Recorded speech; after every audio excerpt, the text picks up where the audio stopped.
Olá, meu nome é Ricardo Samahan, eu sou um dos professores da Escola da Bíblia e vai ser um prazer muito grande estar com vocês nas próximas semanas, participando juntos e aprendendo juntos nesse curso de Teologia Bíblica. Ficamos muito felizes por sua decisão em fazer esse curso. Esperamos que esse curso possa atender às suas expectativas e possa, de fato, ajudar muito no seu crescimento em relação ao conhecimento da Palavra de Deus. Nós já demos várias vezes esse curso, já formamos 11 turmas, só que quando chegou a pandemia, nós tivemos aí um problema, paramos o curso e decidimos seguir de forma online. Até então, os cursos eram todos presenciais. E aí nós vimos aí a possibilidade de também fazermos o curso online. Então nós estamos fazendo esse curso dessa forma agora, como uma opção a mais para os alunos, né? Aqueles que preferem fazer presencial podem, aqueles que preferem fazer online também podem. Só para a gente explicar um pouco da organização do curso, nós estaremos enviando para vocês semanalmente, ou a cada aula, uma apostila. Vocês já receberam a primeira apostila, essa que vocês estão vendo aí na tela. Essa apostila ela é base para você acompanhar a aula, ela tem praticamente o conteúdo da aula, e ajuda no sentido de você ter as informações que foram passadas na aula. Além da apostila que você recebe, você deve ver e ouvir o vídeo. E normalmente na aula presencial nós controlamos a presença dos alunos, porque o propósito é que os alunos assistam todas as aulas. Para nós controlarmos aqueles que de fato assistiram os vídeos e viram as aulas, nós vamos estar fornecendo a cada aula uma palavra-chave. E depois de concluído, né, depois que você assistir a aula, você deve preencher qual é a palavra-chave, você será orientado com respeito a isso, é tudo muito simples, só para que nós confirmemos, né, que você assistiu a aula, ok? Esse curso ele é oferecido pela Escola da Bíblia. A Escola da Bíblia ela existe em muitas cidades aí do nosso Brasil, muitas cidades fora do Brasil, e aqui em Bauru, como eu disse, nós já estamos aí há alguns anos e já completamos 11 turmas presenciais desse curso. Nós estamos agora com essa nova modalidade de também fazer online, para que nós possamos atingir mais pessoas. A Escola da Bíblia ela existe há muitos anos aqui no Brasil, e nós temos um curso que a Escola da Bíblia oferece, que já tem mais de 50 anos. Ele, a princípio, ele era oferecido por correspondência, ou seja, as lições eram enviadas pelo correio, o aluno respondia as questões e devolvia pelo correio. Agora nós queremos oferecer esse curso também para vocês, né? Então todos aqueles que estão fazendo o curso de teologia também podem fazer esse curso de correspondência, é um curso paralelo, o conteúdo é bastante semelhante, agora uma aula completa a outra, por isso que a gente incentiva todos os alunos a fazerem os dois cursos, tanto de teologia quanto o curso de correspondência. O curso de teologia, basicamente, você assiste às aulas. Esse curso que chama O que a Bíblia diz, você tem uma lição que você recebe, você pode ver a lição aqui projetada, né? Você recebe essa lição, ela tem o conteúdo, né, da lição. No final da lição tem um questionário que você responde, nos envia para que seja feita a correção, e depois de feita a correção, nós enviamos novamente para vocês, para que vocês possam ver o resultado e também recebem a lição seguinte. A primeira lição todos vão estar recebendo. Eu espero que vocês deem continuidade enviando as respostas para receberem as próximas lições. Também o vídeo com as aulas, nós esperamos que cada um faça, né, ou veja o vídeo durante uma semana, né, você tem esse tempo para ver, mas nos envie, né, a palavra-chave até o final dessa semana para que você receba a próxima apostila e a próxima aula, ok? Nós esperamos assim que dê tudo certo, é uma experiência nova para nós também, mas esperamos que seja de grande proveito para todos. O nosso estudo estará falando sobre teologia bíblica. Vamos falar um pouquinho sobre isso, né, explicar o que é teologia bíblica, né, e por que a gente fala dessa forma. Mas antes de falar de teologia bíblica, eu queria falar da palavra teologia. Eu não sei se vocês sabem, nós vamos ver isso bastante no curso, que várias palavras que nós temos no português são palavras transliteradas do grego, palavras gregas que foram trazidas para o português.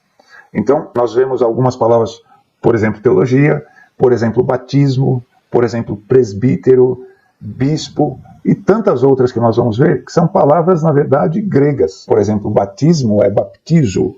Então, é uma palavra quase igual, né, que foi trazida para o português, mas nós queremos ver aqui no curso qual o significado dessa palavra. Tá? E a palavra teologia, ela também tem um significado. Mas qual é esse significado? Né? O que é teologia? Então, como eu disse, é uma palavra grega que se compõe de duas palavras. Né? Então, se nós olharmos de fato, né, a palavra, o significado dela, Theo ou Theos é a palavra que significa Deus. E logia é a palavra que significa estudo. Então, teologia, estudo de Deus, tá? Nós temos muitas palavras com esse radicalogia. É sempre o estudo de alguma coisa. E aqui teologia significa o estudo de Deus. E como nós falamos, né, nós faremos um estudo completo sobre Deus, mas baseado nas escrituras sagradas, tá? Existem formas de eu estudar Deus. Por exemplo, vocês podem ver na apostila, nós colocamos aí que existe a teologia filosófica, que é o estudo de Deus do ponto de vista da ciência, psicologia, sociologia, lógica, né, qualquer coisa, né, dessas filosofias que existem por aí. Então essa é uma forma de estudar Deus, né? Tem pessoas que estudam Deus dessa forma.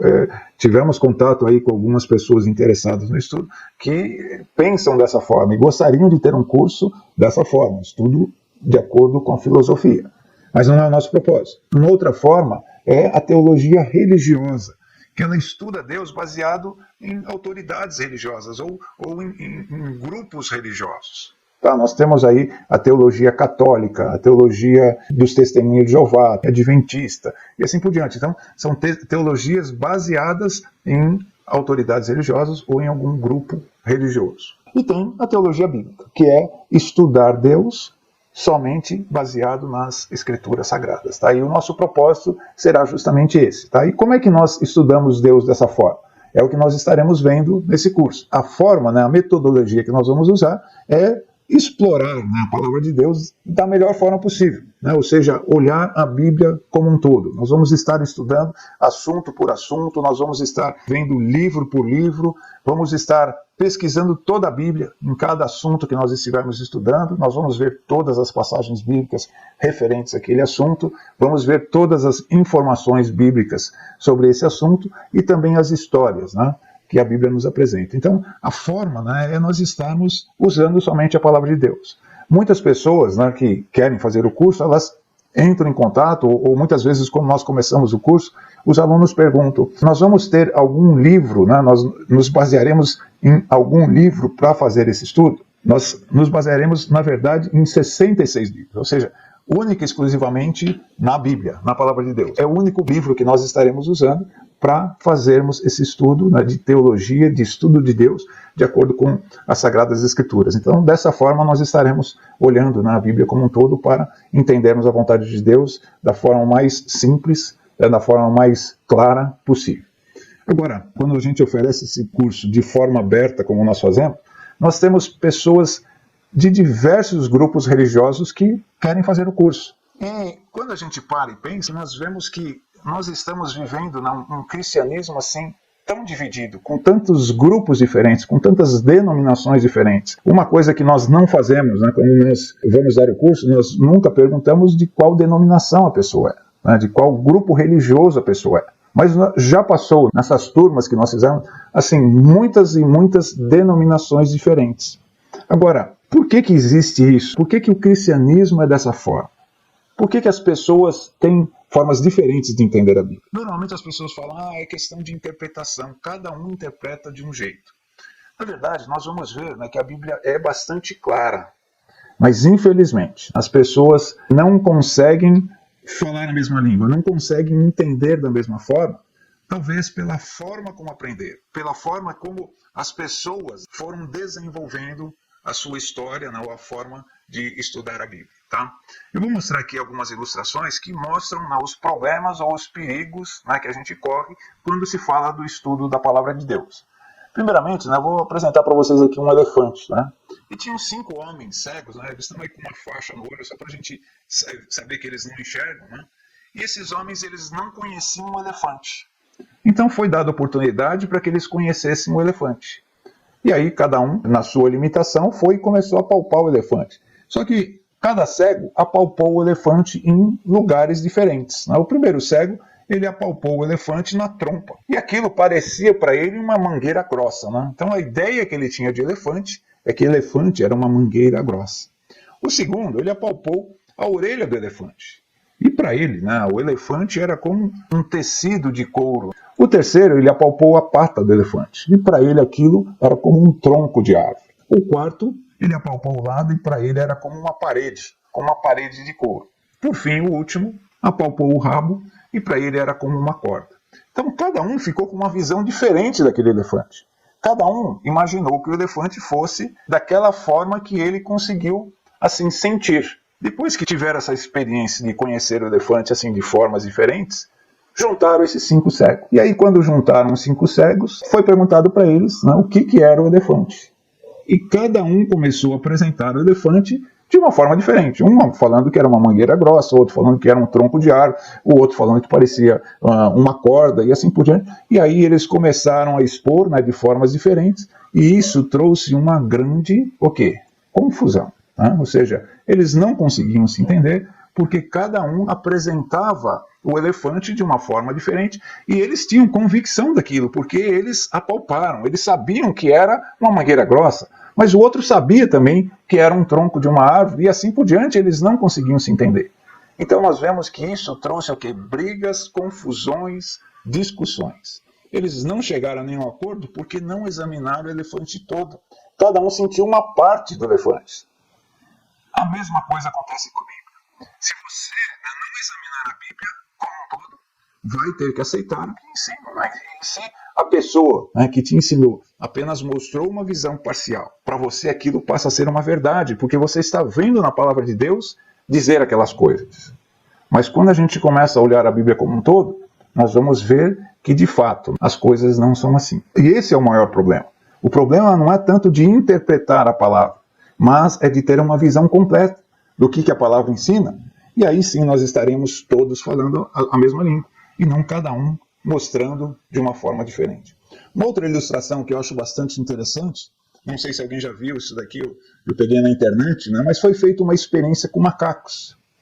Foi colocado numa jaula 5 macacos. Tinha pendurado no teto um cacho de banana com uma escada. Macacos sabemos que gostam de banana. Né? Então o que vocês acham que esses macacos fizeram? Subiram a escada para pegar a banana. Mas o que aconteceu é que quando um dos macacos subiu a escada para pegar a banana, veio um jato d'água forte e começou a jogar água nos demais macacos. Outro macaco subiu para pegar a banana, aconteceu a mesma coisa, aquele jato d'água forte sobre os outros macacos. Não demorou muito, eles perceberam qual era o problema. Né? Ou seja, quando um deles subisse a escada para pegar a banana, os outros tomavam um jato d'água. O que aconteceu? Eles não deixaram mais ninguém subir, porque se alguém fosse subir para pegar a banana, os outros iriam sofrer com esse jato d'água. Um ou outro, de vez em quando, tinha aquela vontade de pegar a banana e ia tentar, os outros pulavam em cima dele e não deixavam ele subir para não tomar um jato d'água. Até o ponto que eles não subiram mais. Aí o que aconteceu?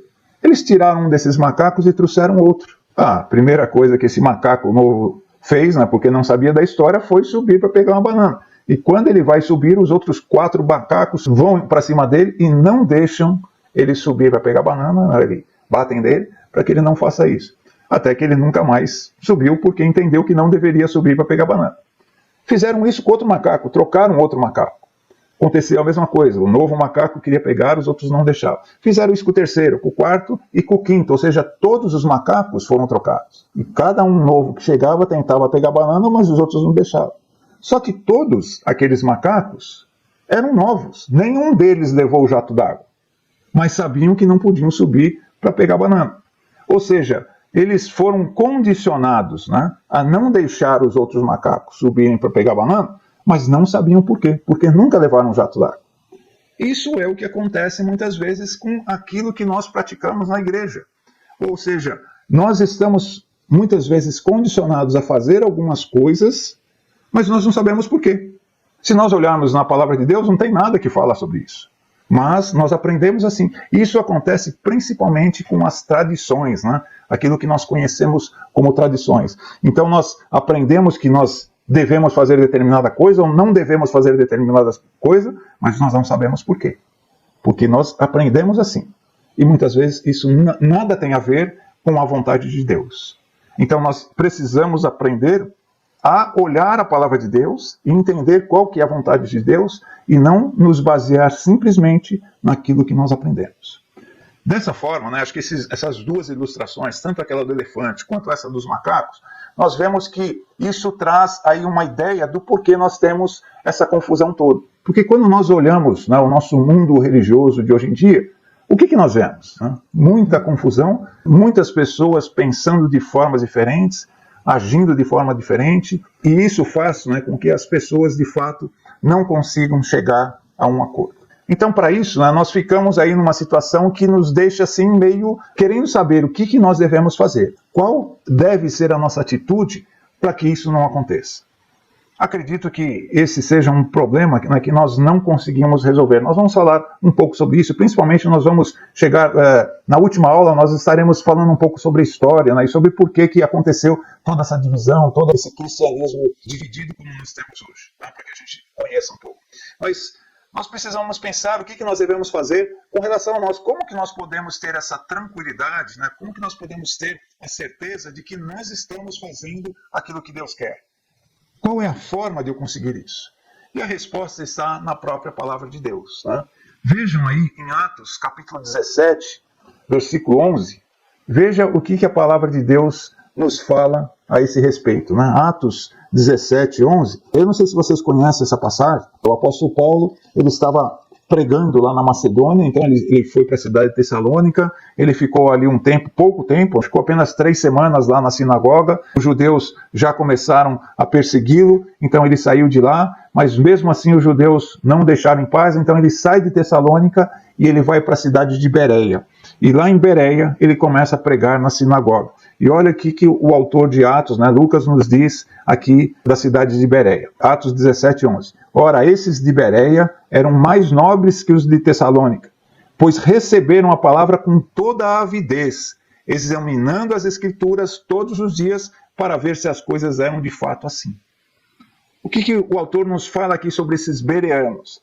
É que eles eram mais nobres que os de Tessalônica, porque esses receberam a palavra, né, esses judeus, eles receberam a palavra, mas não só receberam, mas eles examinavam as Escrituras para ver se as coisas eram de fato assim. Então o segredo está aí. O que nós vamos fazer? Como que nós vamos ter a certeza de que nós estamos fazendo a vontade de Deus? Nós devemos examinar as Escrituras para ver se as coisas são de fato assim. Então, nesse nosso curso, né, o grande desafio que nós deixamos para todos é justamente isso, que nós sejamos mais bereanos, que nós procuremos ser mais nobres, no sentido de examinar as Escrituras, para ver se as coisas são de fato assim. Eu estou aqui apresentando essa aula, mas uma coisa que você tem que entender, que você não deve dar ouvidos para mim, né? Não é o Ricardo que sabe as coisas certas. Onde nós temos a fonte das coisas certas é exatamente nas Escrituras Sagradas. Então, por isso que nós devemos nos basear somente na Bíblia.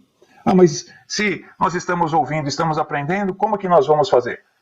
Examine as Escrituras e veja se as coisas são de fato assim. Não rejeita de cara. Não, isso aí eu não quero saber porque eu aprendi de outro jeito. Não vem me falar que o elefante é desse jeito porque o elefante, para mim, é uma mangueira grossa. Não. Se algo está sendo dito diferente daquilo que nós aprendemos, vamos olhar para as Escrituras para ver o que a palavra de Deus nos diz. É essa forma de nós estarmos, de fato, encontrando a vontade de Deus. Então, por isso, nós gostaríamos de falar um pouco, né, sobre isso, sobre essa importância de nós estarmos examinando as Escrituras, porque ela é a principal fonte para nós termos certeza de que estamos fazendo a vontade de Deus. Então, por que nós devemos examinar as Escrituras? Nós devemos examinar as Escrituras para conhecer a vontade de Deus, né? Se nós olharmos aqui em João, capítulo 8, versículo 31 e 32, nos diz: Disse, pois, Jesus aos judeus que haviam crido nele: Se vós permanecerdes na minha palavra, sois verdadeiramente meus discípulos, e conhecereis a verdade, e a verdade vos libertará. Se nós examinamos as Escrituras, nós estamos conhecendo a verdade, conhecendo a vontade de Deus. É isso que a palavra de Deus nos diz. Também lá em Romanos, capítulo 10, versículo 2, nos diz o seguinte: Porque lhes dou o testemunho de que eles têm zelo por Deus, porém não com entendimento. Aqui está falando dos judeus. Os judeus, eles tinham zelo, né, pelas coisas de Deus, mas não tinham com entendimento. Então, pessoas boas e com zelo, mas sem conhecimento, podem ser enganadas por homens religiosos. É o cuidado que nós devemos ter. Nós devemos estudar as Escrituras, porque as pessoas que estão nos ensinando, as pessoas que estão, de fato, ao nosso redor falando da palavra de Deus, são pessoas boas, são pessoas com zelo. Mas muitas vezes não têm o conhecimento da verdade. Aprenderam que o elefante é um tronco de árvore e vão ensinar isso. Mas nós precisamos examinar as Escrituras para ver se as coisas são de fato assim. E uma última passagem lá de Oséias, capítulo 4, versículo 6, lá também nos fala, né, sobre esse problema da falta de conhecimento da palavra de Deus. E aqueles que não têm esse conhecimento vão perder a sua salvação. Tá? Lá diz, né, o meu povo está sendo destruído porque lhes falta conhecimento. Porque tu, sacerdote, rejeitaste o conhecimento, também eu te rejeitarei, para que não seja sacerdote diante de mim. Visto que te esqueceste da lei do teu Deus, também eu me esquecerei dos teus filhos. Então vejam, né? O fato de não terem conhecimentos foram rejeitados por Deus. Então, o propósito de examinar é para que nós, de fato, possamos entender e conhecer a vontade de Deus. Lá em Mateus capítulo 7, versículo 21, nos diz muito claramente sobre essa importância de nós estarmos examinando as Escrituras, para que nós possamos conhecer a vontade de Deus e fazer a vontade de Deus. Aqui em Mateus 7, 21 diz, nem todo o que me diz, Senhor, Senhor, entrará no reino dos céus, mas aquele que faz a vontade do meu Pai que está nos céus. Olha só, essa passagem aí é uma passagem assim que eu vejo de uma forma muito triste, porque muitas pessoas serão pegas de surpresa naquele dia, porque elas estarão perante Deus, clamando, né? Senhor, Senhor. Mas diz que nem todo o que me diz Senhor, Senhor entrará no reino dos céus, mas aquele que faz a vontade de Deus. É essa, né? É esse o segredo, é essa a forma de nós termos assim a convicção. Precisamos examinar as Escrituras para que nós possamos ter certeza de que nós estamos fazendo a vontade de Deus. Senão vamos clamar Senhor, Senhor e seremos rejeitados, né? Lá em Romanos capítulo 2, versículo 13, também fala sobre a necessidade de fazer a vontade de Deus para ser justificados diante dele. Olha o que diz aqui em Romanos 2, versículo 13. Porque os simples ouvidores da lei não são justos diante de Deus, mas os que praticam a lei hão de ser justificados. Aqueles que praticam a vontade de Deus são aqueles que serão justificados na presença de Deus. Essa é a forma, né? E aí nós temos também uma outra passagem, né? Ela é um pouco longa, Mateus capítulo 7, versículos 24 a 27, que Jesus, terminando o Sermão da Montanha, ele conta aquela parábola. E ele fala sobre aquelas pessoas que estão ouvindo a sua palavra. E ele mostra que existem duas formas, né? Ou dois tipos de pessoas. Aquelas pessoas que ouvem e praticam. E aquelas pessoas que ouvem, mas não praticam. E ele compara isso com aquelas pessoas que estão construindo uma casa. E ele diz que aquelas pessoas que ouvem e praticam são como aquelas pessoas que são prudentes, né? Que elas constroem a sua casa sobre a rocha. Então aqueles que ouvem e praticam, né? Ou seja, estão praticando a palavra de Deus e fazendo a vontade de Deus, elas são pessoas prudentes que estão construindo a sua casa sobre a rocha. Mas aquelas pessoas que ouvem e não praticam são aquelas pessoas que estão construindo essa casa sobre a areia. E ele diz, olha, vão vir chuvas, tempestades, e aqueles que construíram sobre a areia vão ter a sua casa destruída. Mas aqueles que construíram sobre a rocha, essa casa vai ficar firme e forte. Então nós temos que ouvir e praticar. Porque as chuvas, as tempestades vão cair para todos. Mas somente aqueles que construíram, né? Aqueles que montaram a sua casa em cima da rocha, né? Da vontade de Deus, são as pessoas que terão as suas casas preservadas. Então nós vemos aí, né, muitas passagens nos mostrando a importância de nós estarmos examinando as Escrituras e nos baseando nas Escrituras, para que nós possamos entender a vontade de Deus, fazer essa vontade, que nós possamos de fato fazer isso, porque é dessa forma que nós seremos justificados perante Ele, e dessa forma nós estaremos firmes e fortes, e nada que acontece ao nosso redor irá nos abalar, tá? Nós devemos também entender a importância de examinar as Escrituras, porque é através da palavra de Deus que nós temos aí a fonte certa de teologia, a forma certa de nós estarmos aprendendo a respeito de Deus. Eu vou citar aí uma série de passagens, né? Não sei se vai dar para a gente ler todas, mas vamos ver algumas delas, né? Por exemplo, Jeremias capítulo 30, né, versículos 1 e 2, diz, né, que quando Deus fala com Jeremias, ele fala que ele deveria escrever essas palavras que ele estava falando. Então, vejam que o que nós temos na Bíblia, né, o que nós temos escrito na palavra de Deus, é a vontade de Deus, né? O próprio Deus disse para Jeremias, né? Assim fala o Senhor, Deus de Israel, escreve num livro todas as palavras que eu disse. Então a Bíblia nós entendemos que é um livro de Deus ao homem, né? Uma outra passagem, né, que nós conhecemos bem, é aquela de João capítulo 5, versículo 39, que Jesus disse: examinais as Escrituras, porque julgais ter nela a vida eterna, e são elas mesmas que testificam de mim. Eu acho que vocês conhecem, alguns talvez até tenham um quadrinho desse pendurado aí em algum lugar na sua casa. É um versículo que nós já ouvimos bastante, mas sabe que alguns até entendem um pouco errado esse versículo, né? Parece que Jesus está dando uma ordem aqui, né? Examinais as Escrituras. Mas Jesus não está dando uma ordem, na verdade ele está numa conversa com os judeus, e ele fala para os judeus: olha, vocês examinam as Escrituras, porque vocês julgam ter nela a vida eterna. E são elas mesmas que testificam de mim. Então Jesus ele está afirmando que eles estavam examinando as Escrituras para buscar a vida eterna. E é essa palavra que eles estão examinando que testificam de Jesus. Então nós vemos, né, que a Bíblia é a palavra que contém a vida eterna. E essa palavra, ela está falando de Jesus, né, que pode nos levar à vida eterna. Um outro versículo de João, acho que é um dos principais também, como nós já citamos outros, mas ele fala que é através da palavra que nós seremos julgados no último dia. A palavra de Deus nos diz: olha, quem me rejeita e não recebe as minhas palavras, tem quem o julgue. A própria palavra que eu tenho proferido, esta o julgará no último dia. Palavras de Jesus para aqueles que estavam lá ao seu redor. Ele diz, né, que o que vai nos julgar no último dia são exatamente as suas palavras, as palavras que ele tem proferido, esta nos julgará no último dia. E isso, acho que para mim, pelo menos, é um motivo suficiente para nós vermos a importância de estarmos estudando a palavra de Deus e procurando, né, conhecer a vontade de Deus para fazer a vontade de Deus. Porque é essa palavra que vai julgar. Não adianta, né, que nós falarmos: ah, mas o pastor disse isso, ou o professor Ricardo disse isso, ou qualquer pessoa disse isso. Aquele dia nós seremos julgados pela palavra de Deus. Nós devemos, de fato, conhecer a vontade de Deus e assim fazer essa vontade para não ser pego de surpresa, porque é essa palavra que vai nos julgar. Mais uma passagem de João 17:17, naquela oração de Jesus, a oração chamada sacerdotal, Jesus, orando ao Pai, disse: santifica-os na verdade. A tua palavra é a verdade. Então a Bíblia, né, de acordo com a palavra do próprio Jesus, a Bíblia é a verdade. Outras passagens, né, que nos falam, essa bastante conhecida lá em Romanos capítulo 1, versículo 16, que nos fala do Evangelho. O apóstolo Paulo diz que ele não se envergonha do Evangelho, porque é o poder de Deus para a salvação de todo aquele que crê, primeiro do judeu e também do grego. Então esse Evangelho, essa palavra, é o poder de Deus para a nossa salvação. É através da palavra de Deus que nós vamos ter a garantia, a certeza de nossa salvação.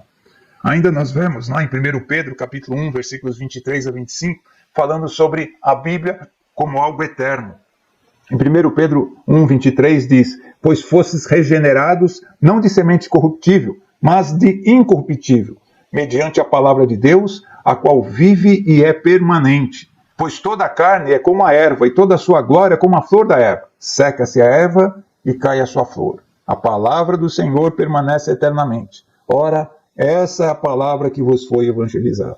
Então nós vemos aí, né, que a palavra de Deus, ela é permanente, e é essa palavra que nós recebemos, né, que nós aprendemos. Também em 2 Pedro, né, no capítulo 1, versículo 20 e 21, mostra a inspiração da palavra. Né? Essa passagem diz: sabendo primeiramente isso, que nenhuma profecia da Escritura provém de particular elucidação, porque nunca, jamais, qualquer profecia foi dada por vontade humana, entretanto, homens santos falaram da parte de Deus, movidos pelo Espírito Santo. Então, homens santos falaram da parte de Deus, movidos pelo Espírito Santo. Nós vemos que a Bíblia, né, a palavra de Deus, é totalmente inspirada por Deus. Essa passagem também a gente conhece bem lá de Hebreus, né, que fala que a palavra de Deus, né, ela é viva e eficaz e mais cortante de qualquer espada de dois gumes, e ela penetra até o ponto de dividir a alma e espírito, juntas e medulas, e é apta para discernir os pensamentos e propósitos do coração. Então é uma palavra viva, eficaz. Isso é a Bíblia, por isso a importância de nós estarmos estudando, né, e conhecendo a vontade de Deus. E mais uma passagem, aquela de Tiago, no capítulo 1, versículo 25, que fala que a Bíblia é perfeita, né? Aquele que considera atentamente na lei perfeita, lei da liberdade, e nela persevera, não sendo ouvinte negligente, mas operoso praticante, este será bem-aventurado no que realizar. Então a Bíblia, a palavra de Deus, ela é perfeita. O que nós vemos também, né, quando a gente fala de estudo, né, da palavra de Deus e vemos a importância de estarmos estudando a palavra de Deus, é que a palavra de Deus, ela mesma nos diz que ela não deve ser adulterada de forma alguma. Nós não podemos cortar nenhuma parte dela, nós não devemos acrescentar nada dela, né?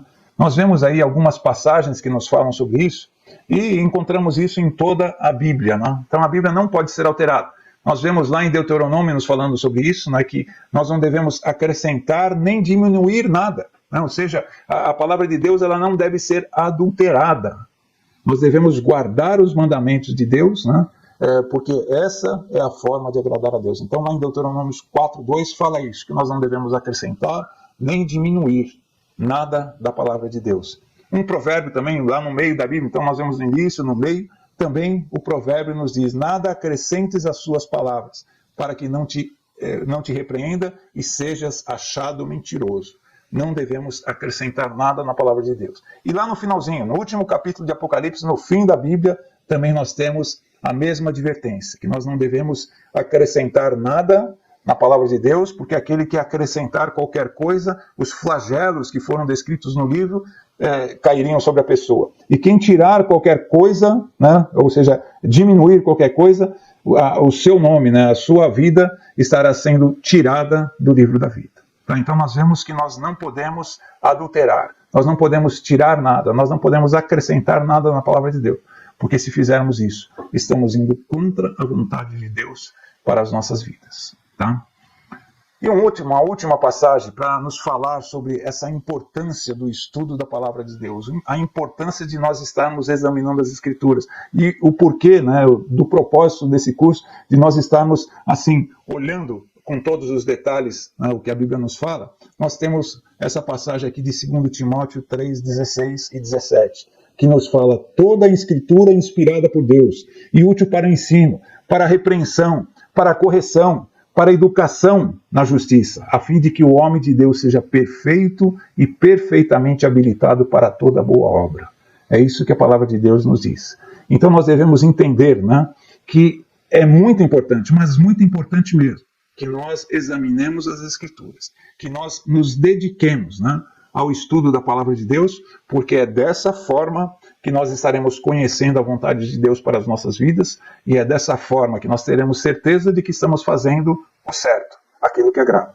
Lembrando mais uma vez aquele elefante, eu não posso entender que o elefante é apenas uma corda, né, ou uma parede de couro, mas eu tenho que entender o elefante como um todo. Por isso eu tenho que examinar as Escrituras, porque é dessa forma que nós iremos aprender, é dessa forma que nós seremos repreendidos, corrigidos, nós teremos toda a educação na justiça, e dessa forma nós poderemos ser perfeitos na presença de Deus.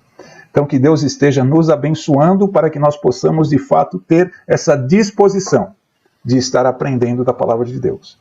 O nosso propósito aqui nesse curso é que nós tenhamos esse desejo, essa disposição de estar ouvindo a palavra de Deus.